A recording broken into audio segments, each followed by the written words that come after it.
সত্যি এই বছর আমাদের কৃষ্ণনগরে ঠাকুর মুখ তুলে চেয়েছেন। হ্যাঁ মহারাজ, ধান একেবারে পরিপূর্ণ হয়েছে। তা কবে ধান কাটা হবে পুটির বাবা? ধান তো একেবারে পেকেই এসেছে, সপ্তাহখানেকের মধ্যে ধান কাটতে হবে। বেশ বেশ, তাহলে তো ভালোই হলো।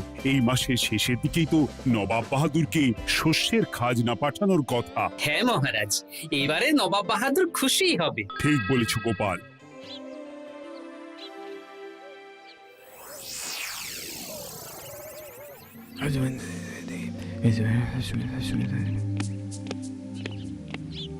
প্রণাম খাম্বাজরাজ। ওই তো কৃষ্ণনগরের মন্ত্রী চলে এসেছে। ও, এর কথাই তুমি বলেছিলে? হ্যাঁ, ওই রাজ্যের সব খবরাখবর আমায় দেয়। ইনি কে? ইনি হলেন জমিদার কেশকান্ত বর্মন, আমার রাজ্যেরই দক্ষিণ পশ্চিম গ্রামের জমিদার, আমার প্রিয় বন্ধু। নামটা বেশ অন্যরকম, কেশকান্ত। আসলে ওদের বংশ পরম্পরায় সকলের উন্নত ঘন কেশ আছে, তাই ওদের পরিবারের সবারও নামে একটা করে কেশ আছে। আমি খাম্বাজ রাজের সৌমিত্র এবং সুপরামর্শদাতা। কিছুদিন আগে আমার মাথায় খুব খুশকি হচ্ছিল, মাথার চুল পাতলা হয়ে আসছিল। কিন্তু আমার পরামর্শে একটা তেল মাখতেই মহারাজের মাথার চুল এখন ঘন হয়ে উঠেছে, আর কোনো সমস্যা নেই। বাহ বাহ বাহ, ভালো ভালো ভালো। এবার তাহলে কাজের কথাটা বলে দিন।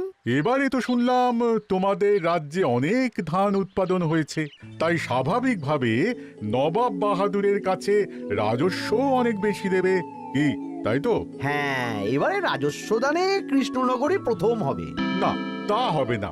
নবাবের কাছে অত ধান পৌঁছবে না, এমনকি কৃষ্ণচন্দ্রের কাছেই চাষিরা বেশি ধান রাজস্ব দিতে পারবে না। সেটা কি করে হয়? পাকা ধানে মই দিতে হবে। বললাম না, ও আমার সুপরামর্শদাতা। হ্যাঁ, আমার মন্ত্রীকে বাণিজ্যের কাজে বাইরে পাঠিয়েছি কিছুদিন, তাই কেশকান্ত মাঝে মধ্যেই আমার কাছে আসে, গল্পগুজব করে আর সুপরামর্শ দেয়। কিন্তু আমি কি করব? তুমি রাতের অন্ধকারে চাষিদের ধান জমিতে পাকা ধানে মই দিয়ে দাও, এমন ভাবে কাজটা করবে যাতে কাক পক্ষীতেও টের না পায়। আর তাতে আমার লাভ? প্রত্যেক বছর নবাব রাজস্ব দানে বিজয়ীকে ৩,০০০ মোহর দেয়, আমি তোমাকে তার থেকে ১,০০০ মোহর উপহার দেব। ১,০০০ মোহর? হ্যাঁ হ্যাঁ, যাও যাও যাও, কাজটা শুরু করে দাও। আচ্ছা।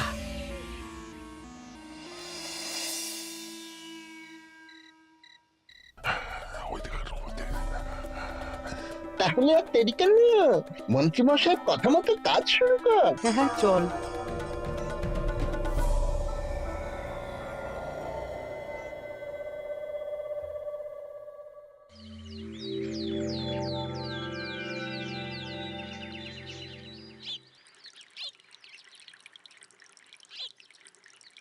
এবারে তো চাষাবাদ বেশ ভালোই হয়েছে। আশা করি নবাব বাহাদুরের কাছ থেকে এবারে আমরাই পুরস্কার পাবো। হ্যাঁ মহারাজ, সারা বাংলায় কৃষ্ণনগরের মতো উৎপাদন এই বছরে কোথাও হয়নি।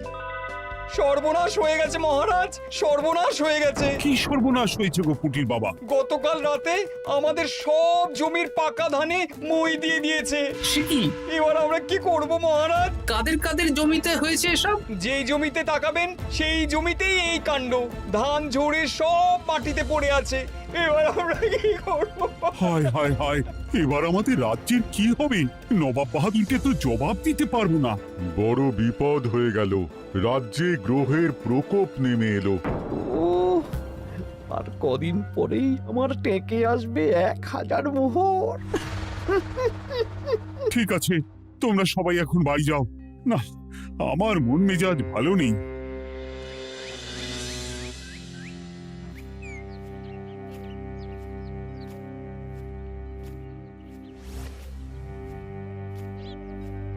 ওগো, তুমি শুনেছো কি হয়েছে? পুঁটির মা হাউ হাউ করে কাঁদছিল গো। হ্যাঁ গিন্নি, পুঁটির বাবা কয়েকজন চাষি ভাইদের নিয়ে রাজসভায় এসেছিল। শুনলাম রাতারাতি কে বা কারা চাষ জমিতে পাকা ধানে মই দিয়েছে। কত বড় সর্বনাশ হয়ে গেল বলো? কি হবে গো? কি যে হবে ভগবান জানে। বলি, তুমি পারলে না পুঁটিদের একটু সাহায্য করো। হ্যাঁ, আমি মনে মনে ভেবেই রেখেছি বুঝলে, এবার বেতন পেলে পুঁটিদের বাড়িতে মাসোহারার জিনিসপত্র দিয়ে আসবো। নবাব বাহাদুরের কাছে মহারাজ খাজনা কিভাবে দেবেন? সেটাই তো বুঝতে পারছি না। আপনি এত চিন্তা করবেন না। রাজবাড়ির ভাড়ার থেকে আপাতত কিছু বস্তা ধান পাঠানোর ব্যবস্থা করুন। তারপর নবাব বাহাদুরের কাছে গিয়ে বলবেন, আস্তে আস্তে সব দিয়ে দেবেন মহারাজ। তাই করতে হবে, তাছাড়া তো আর অন্য কোনো উপায় দেখতে পাচ্ছি না। কিন্তু এবারে আর আমাদের মান রক্ষা হবে না।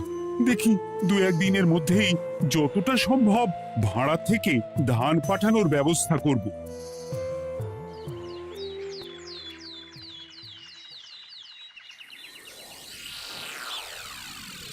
এই বছর 10,000 বস্তা ধান রাজস্ব এসেছে খাম্বাজ রাজ্য থেকে, 7,000 বস্তা ধান এসেছে বর্ধমান রাজ্য থেকে, আর মাত্র 100 বস্তা এসেছে কৃষ্ণনগর থেকে। তাই এই বছরের বিজয়ী রাজ্য হচ্ছে খাম্বাজ রাজ্য।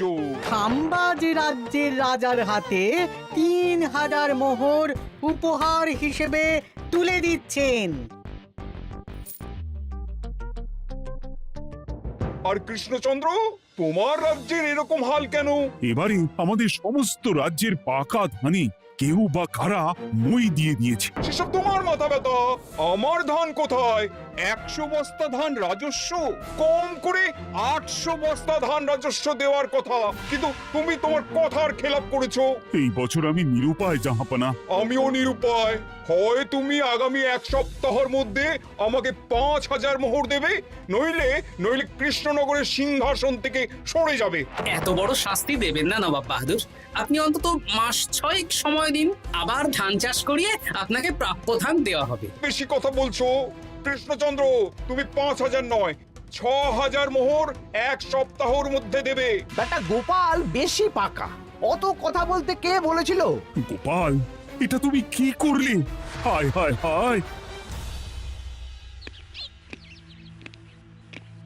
সর্বনাশের সময় যখন ঘনিয়ে আসে, তখন বিপদের ওপর বিপদ এভাবেই আসে। আমার পাওনা। আরে এখন না, তোমাকে পাঠিয়ে দেব। ওই দেখুন, খাম্বাজ রাজের সাথে কথা বলছে। এখন বেশি কথা বললে কৃষ্ণচন্দ্র আর গোপাল সন্দেহ করবে। চলুন তো দেখি ওখানে গিয়ে কি কথা বলছে। কি কথা বলছো মন্ত্রী? মন্ত্রী আমায় বিজয় অভিনন্দন জানাচ্ছিল। বিজয় অভিনন্দন তো উপহার পাওয়ার সময় জানাতে পারতেন মন্ত্রী মশাই। যাই হোক, আপনাকে তো ঠিক চিনতে পারছি না। আমার নাম কেশকান্ত, আমি খাম্বাজ রাজ্যের দক্ষিণ পশ্চিম গ্রামের জমিদার। কেশকান্ত আমার বিশেষ বন্ধু। আপনার কেশ নিয়ে বেশ ভাব দেখছি। হ্যাঁ, ওই কদিন আগে তো খাম্বাজ রাজের মাথার চুল পাতলা হয়ে আসছিল, খুশকি হচ্ছিল আর কি। তো ওনার পরামর্শে একটা তেল মেখেই তো খাম্বাজ রাজের আবার ঘন কালো চুল ফিরে এসেছে। কেশকান্ত জমিদার হতে পারে, কিন্তু ওর অর্থনৈতিক অবস্থা তাবর রাজাদের থেকে অনেক ভালো। কয়েক হাজার বিঘা জমির মালিকও, তার সাথে চুলের তেলের ব্যবসা করেও হাজার হাজার মোহর রোজগার করে। এই, এখন চুল নিয়ে চুলোচুলি না করে চলো কৃষ্ণনগরে ফিরি। এমনিতেই মন মেজাজ খারাপ, 1 সপ্তাহের মধ্যে আবার 6,000 মোহর জোগাড় করতে হবে। হ্যাঁ, চলুন চলুন।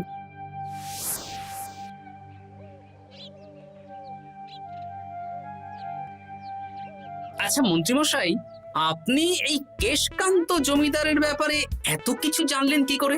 ওনার সাথে তো আমাদের আজই প্রথম দেখা। হাওয়ায় কত খবরই ভেসে আসে, সেরকম আমার কানেও এসেছিল। সব বাদ দাও। গোপাল, মন্ত্রী, দুজনেই ভাবনা চিন্তা করো কিভাবে 6,000 মোহর জোগাড় হবে। পাকা ধানে মই পড়লো, এখন আবার এত বড় বোঝা। আমার কাছেও মহারাজ বেশি অর্থ নেই, সব মিলিয়ে মিশিয়ে ওই 150 থেকে 200 মোহর মতো আছে বাড়িতে। যদি বেশি থাকতো আমি আপনাকে নিশ্চয়ই সাহায্য করতাম মহারাজ। তাও করতেন কিনা সন্দেহ। তুমি চুপ করো। মন্ত্রীমশাই ওই লোকটাকে জানলো কি করে? এই লোকটাকে তো আগে দেখারই কথা না। না, ব্যাপারটা নিয়ে ভাবতে হবে। চলুন চলুন।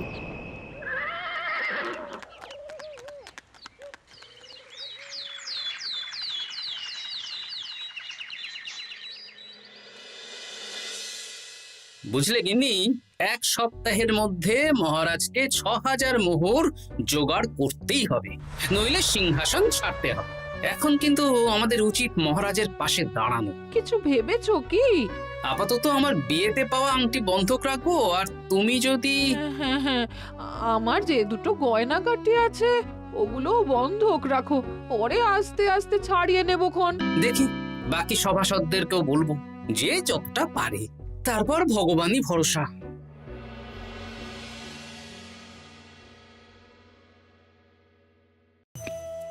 আপনি এত চিন্তা করবেন না মহারাজ। চিন্তা না করে কি আর কোনো উপায় আছে? সিন্ধুকে যা আছে তা দিয়ে 3000 মোহর হয়ে যাবে, কিন্তু তারপর আর কি করব? এবার কি নিরুপায় হয়ে জায়গা জমি বিক্রি করতে হবে? কিছু একটা করতেই হবে। আপনি গোপালকে একবার বলে দেখুন, প্রত্যেকবার যখনই বিপদে পড়েছেন তখন গোপালই আপনাকে বাঁচিয়েছে। দেখি আগামীকাল রাজসভা শুরু হওয়ার আগেই গোপালের সাথে ব্যাপারটা নিয়ে আলোচনা করব।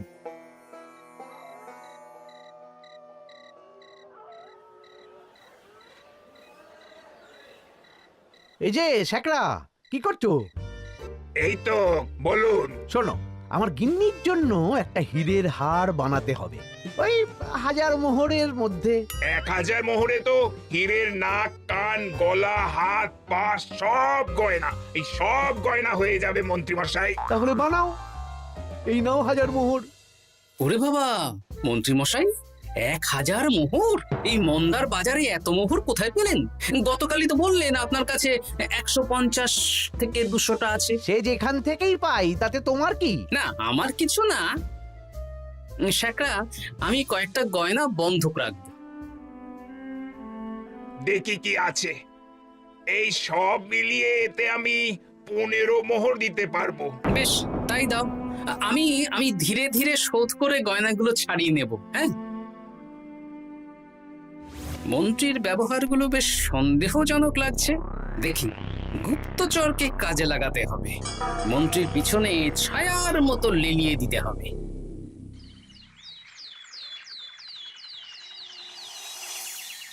মহারাজ, আমি চেষ্টা করছি আপনার এই মোহর কিভাবে জোগাড় করা যায়, আপ্রাণ চেষ্টা করছি। দেখো, বা আমি 3000 মোহর পারবো, কিন্তু তার বেশি হলে জায়গা জমি বেচতে হবে, হাতে যে বেশি দিন সময়ও নেই। আচ্ছা মহারাজ, দেখছি। তবে মন্ত্রীমশাই চাইলেই আপনাকে 1000 মোহর দিয়ে সাহায্য করতে পারতেন, কিন্তু উনি তা না দিয়ে ওনার গিন্নির গয়না বানাচ্ছেন, হীরের গয়না। কি মন্ত্রী তো কালকেই বলল ওর কাছে 150 থেকে 200 মোহর আছে মাত্র, 1000 মোহর কোথা থেকে পেল? সে উনিই জানেন, তবে তার খবর খুব তাড়াতাড়ি আশা করি পেয়ে যাব মহারাজ।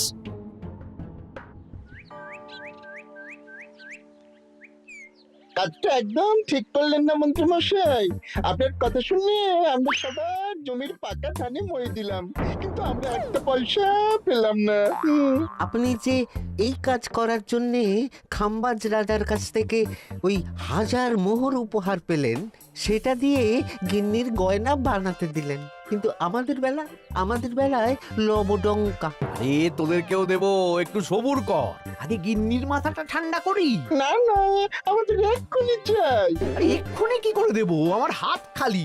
আচ্ছা আচ্ছা, ঠিক আছে, এই নে 2 মোহর ধর, 2 ভাই ভাগ করে নে, পরে আরো দেবো। এটা কিন্তু ঠিক না। এসব আলোচনা খোলামেলা জায়গায় করা উচিত না। উফ, পরে তোদের সাথে কথা বলবো, এখন যেতে দে, বাজার করব, তারপর আবার রাজসভা আছে।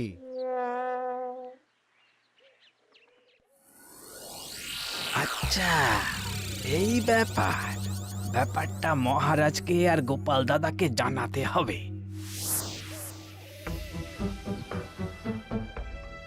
গোপাল দাদা, মহারাজ আসল খবর পেয়ে গেছি। কি খবর?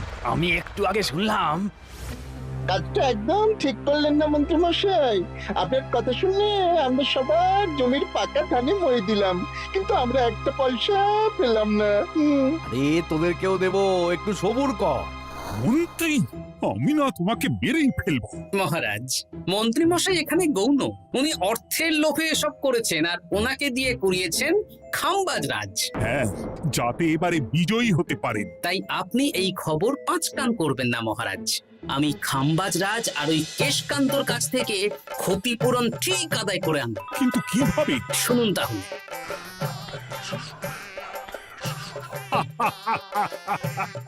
দারুণ বুদ্ধি। তাহলে এখন আসি মহারাজ, কাউকে কিচ্ছু বলার দরকার নেই। আপনি শুধু আগামীকাল সন্ধেবেলা খাম্বাজ রাজের দরবারে চলে আসুন, পারলে নবাব বাহাদুরকেও সঙ্গে করে নিয়ে আসুন। হ্যাঁ,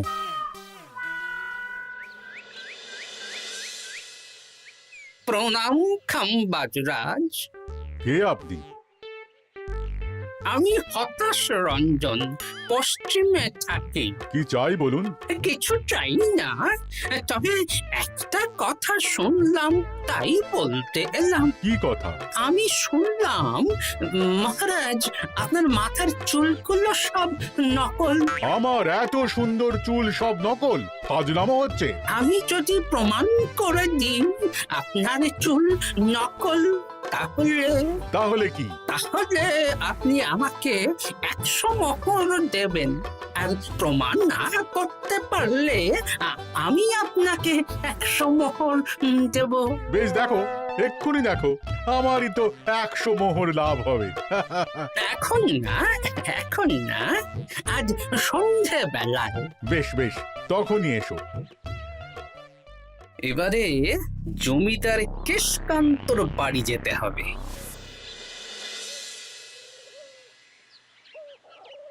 জমিদার মশাই বাড়ি আছেন? কে মশাই আপনি? আমি হতাশ রঞ্জন, পশ্চিমে থাকি।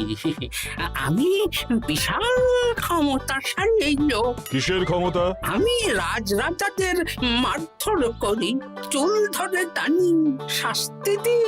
এসব কি উল্টোপাল্টা বলছেন? খাম্বাজ রাজ আপনার বন্ধু না? হ্যাঁ, প্রিয় বন্ধু। ওনাকেও আমি আপনার সামনে চুল ধরে টানবো, কিন্তু উনি কিচ্ছু করতে পারবেন না। উনি আপনাকে শুলে চড়াবেন। কিছুই করতে পারবেন না, বললাম না আমি বিশাল ক্ষমতাশালী লোক। বিশ্বাস হচ্ছে না তো? তাহলে বাজি ধরুন, 10,000 মোহরের বাজি। 10,000 মোহরের বাজি? হ্যাঁ, আজ আমি খাম্বাজ রাজের রাজবাড়ি যাব, আর আমার শক্তি প্রদর্শন করব।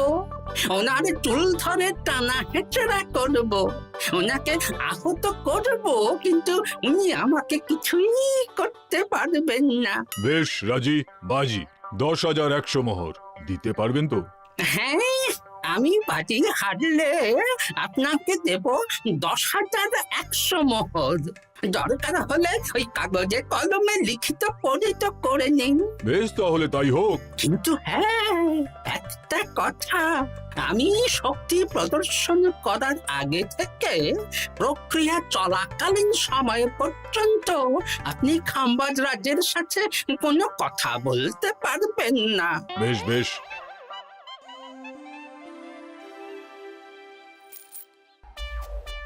তাহলে শুরু করি। শুরু করো।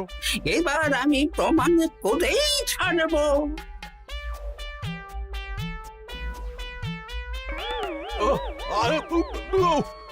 লাগছে লাগছে, বাবারে, লাগছে এই সেরেছে। লাগছে, এ তো সত্যি সত্যি চুল ধরে টানছে। লাগছে লাগছে, বাবারে, বাবা। ওরে বাবা রে বাবা, কি শক্ত! এ কি, খাম্বাজরাজ কিছুই তো বলছেন না? তাহলে কি আমি হেরে গেলাম? না না খাম্বাজ রাজ, আমার ধারণা ভুল, যা শুনেছি তাও ভুল। এবার বিশ্বাস হলো তো? দাও দাও, এবারে 100 মোহর দাও। দিন কেশকান্ত মশাই, আমাকে 10,100 মোহর দিন। এ কি, ও তোমাকে 10,100 মোহর কেন দেবে? ওনার সাথেও তো বাজি ধরেছিলাম। কি বাজি? আপনার এখান থেকে বেরিয়ে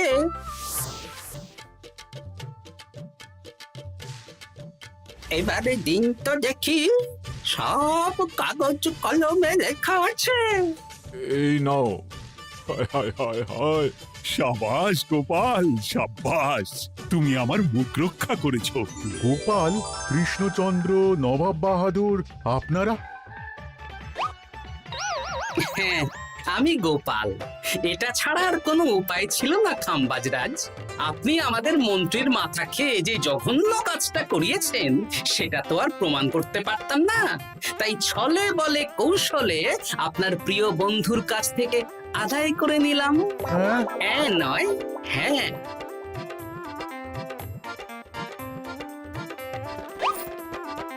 এই নিন মহারাজ। এতে কত মোহর আছে? 10,100 মোহর। এর থেকে 100 খাম্বাজরাজকে দিন, 6,000 নবাব বাহাদুরকে, আর বাকিটা আপনার কাছে রাখুন। এত ধান নষ্ট হলো। কৃষ্ণচন্দ্র আমাকে সবটা বলেছে, আর ওর মন্ত্রীকেও নিয়ে এসেছি। ধোলাই খেয়েই সব বলে দিয়েছে। এই কে আছো? কৃষ্ণনগরে মন্ত্রীকে নিয়ে এসো।